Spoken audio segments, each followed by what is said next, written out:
Sui Consultancy. www.pakbettv.com. Ano ba ang Yang House, mga kapakbet? In Feng Shui, meron tayong tinatawag na Yin at Yang Qi. Ang Yin Qi, mga kapakbet, ay ang dormant energy, relax at passive energy. Habang ang Yang Qi naman ay ang active energy, light energy, happy energy, and positive Qi. Dapat balanse ang dalawang ito sa loob ng bahay. Pero pwede ka ring makagawa ng Yang House, mga kapakbet, para ang bahay ay puno ng saya, liwanag at positivity. Kapag nasa state of yang energy, magiging masigla ang lahat at ang daloy ng enerhiya sa loob ng bahay ay dalisay at walang blockage. Kaya naman, paano gawin ang Yang House ng isang bahay? Number 1, hindi nagmumukhang masikip ang loob ng bahay. Ang unang-una mong dapat gawin, mga kapakbet, para makagawa ng isang Yang House ay ayusin ang mga gamit sa loob ng bahay. Dapat hindi nagmumukhang masikip ang loob ng bahay. Ngayon, this is debatable, mga kapakbet. Ito ay dahil paano kung sadyang maliit lang ang bahay kaya masikip talaga?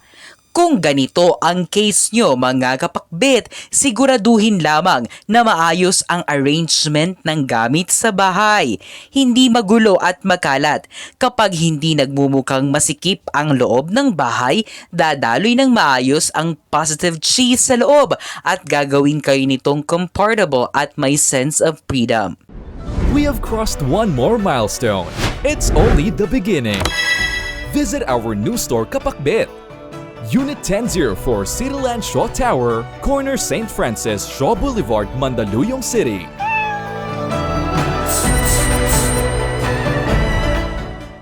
Number 2, use light colors.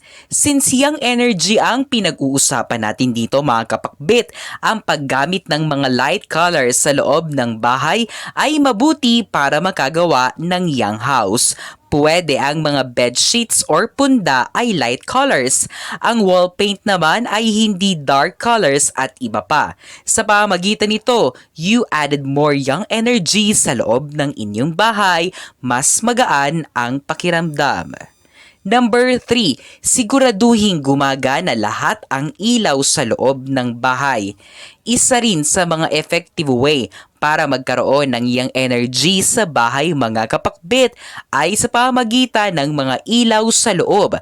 Ang punding ilaw ay bawal na bawal as it will only make the house dull. Kaya naman, mga kapakbet, siguraduhin gumagana lahat ng mga ilaw nyo sa loob ng bahay. Number 4, buksan ang mga bintana at pintuan tuwing umaga.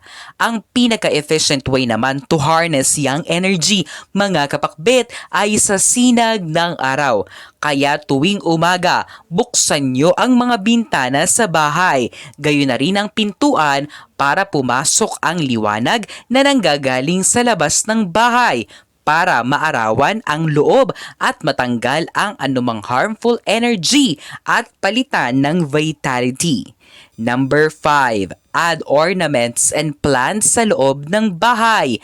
Plants also give young energy, mga kapakbet, dahil ito ay may buhay. Kaya naman, if you want to create a house full of vitality, consider putting plants sa loob ng bahay at iba pang ornaments. Number 6, add mirrors.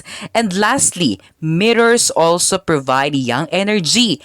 Pero do note na kapag malas or mali ang placement ng mga salamin nyo sa bahay, ito ay magbubunga lamang ng imbalance energy at kalaunan ay maapektuhan ng lubos ang inyong personal na buhay at ang takbo ng enerhiya sa bahay.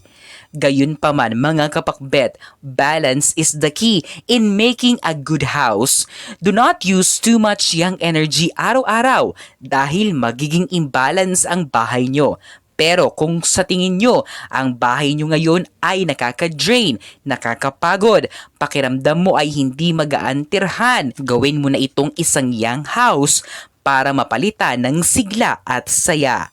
Ang mga interpretasyong ito ay pawang gabay lamang. Nasa sa atin pa rin ang desisyon at tayo pa rin mismo ang may hawak ng ating kapalaran. Huwag po nating kalimutang magdasal at manalig sa may kapal. Hindi po tayo pababayaan. Huwag kalimutang mag-subscribe, i-like at i-share ang videong ito sa inyong kapamilya at kaibigan. Maraming salamat sa panonood, mga kapakbit.